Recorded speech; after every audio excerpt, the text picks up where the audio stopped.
विधायक जी के आने का एक फायदा ये हुआ कि हाट पिपलिया का एडवांस मिल गया।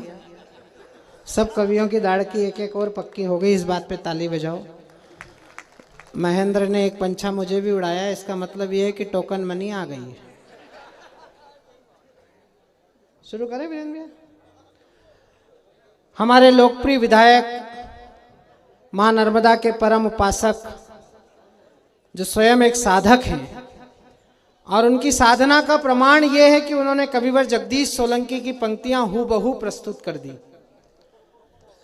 ये व्यक्ति के अंदर मनुष्यता की उच्चता की पहचान है कि वो कवि को इतने ध्यान से अपने आत्मा में आत्मसात करके रखता है जिसे कई बार हम भूल जाते हैं, लेकिन उन्होंने अगर गाकर सुनाया है तो निश्चित रूप से उनके अंदर काव्य तत्व है, कविता के प्रति सम्मान है।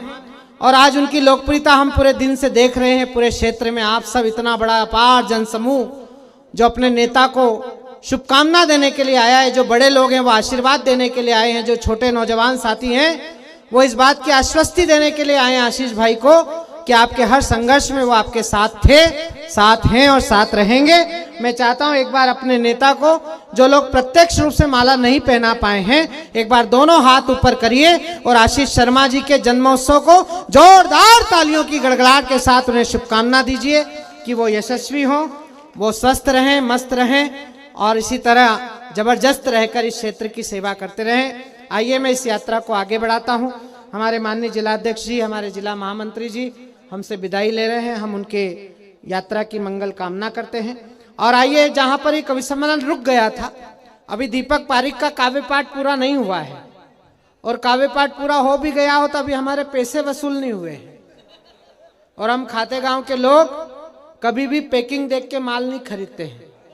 हम पहले माल को वापरते हैं, उसके बाद फिर उसका दाम तय करते हैं। अब मैं आपसे पूछना चाहता हूं, अगर दीपक पारिक की ओपनिंग आपको अच्छी लगी हो तो एक बार जरा उसके कविता पाठ को पूरा करने की उसे आज्ञा दीजिए।